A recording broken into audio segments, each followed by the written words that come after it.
I'm Scott Dennis. I've called Sarasota, Florida home for 35 years now. We're fortunate to live in a place with sun-drenched beaches, rolling waves, and beautiful sunsets. We value our clean air and warm sea breezes, so much so that Sarasota County became the first county in the state to enact a ban on cigarettes, cigars, and chewing tobacco on public beaches. But here in Sarasota County, being smoke-free is not just good for our health and good for the environment, it's good for business. Well, I'm pleased that there's so many places I can go to in Sarasota with my daughter and not have to worry about secondhand smoke.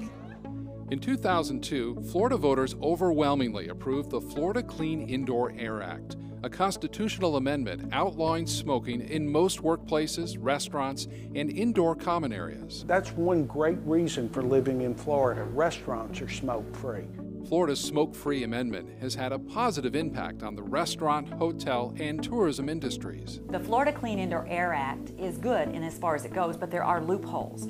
For example, not all establishments in Florida are protected by the Clean Indoor Air Act.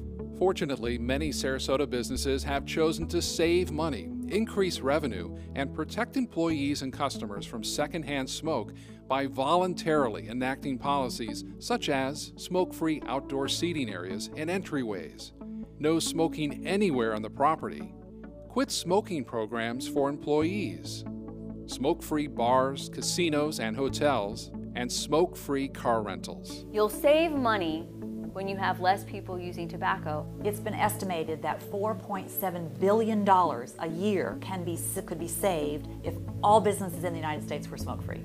The feedback I've gotten from customers has been, thank you. There's nothing worse than getting into a rental car that smells like smoke. I would say overall, we have a lot less hassles because of the hotel being smoke-free. The fact that this place is not smoking is definitely a turn-on for me to come here and enjoy myself with my friends.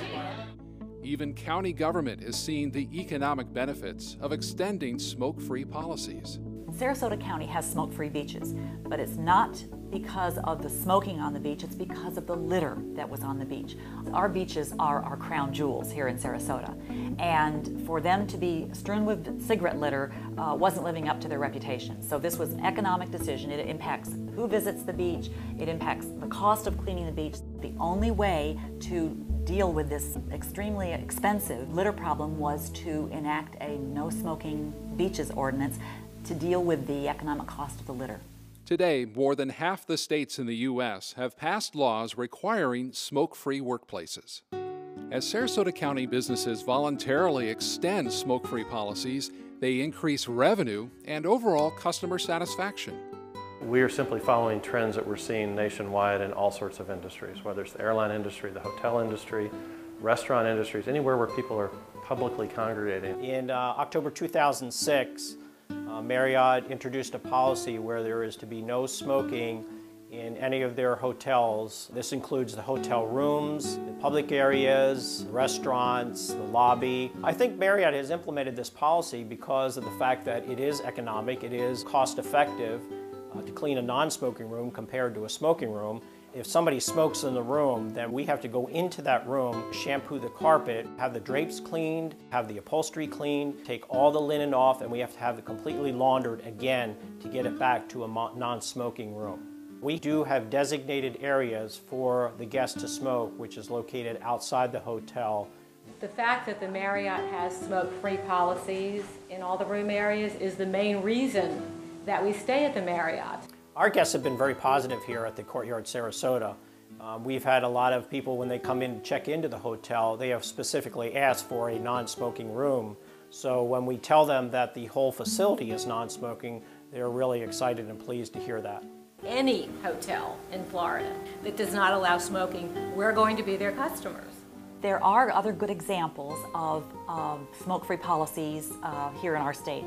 If you rent a car from Budget or Avis, there's no smoking allowed in those vehicles. In September, October of 2009, we made a decision to convert our entire fleet to non-smoking vehicles. We implemented policies that our employees, our vendors, and our customers would no longer be able to smoke in our vehicles. We did this to help control the cost of maintaining and keeping a clean vehicle for the customer. Our biggest complaint from customers was smoking smell in cars. Our biggest request from our customers was to provide them with a non-smoking car. It just seemed logical to take that to the next step and take a stand and say we're not going to allow smoking in our vehicles. There's been virtually no negative feedback. The customers that do smoke seem to have adapted like they have in other aspects of their lives. So I think it's been a very positive thing for us. If you're in business, your major concern is the bottom line. And it is much more expensive to clean a hotel room after a smoker has been in the room versus a non-smoker. It's much more expensive for a car company to clean a car after a smoker has used it versus a non-smoker. So these are economic decisions, and this does affect their bottom line.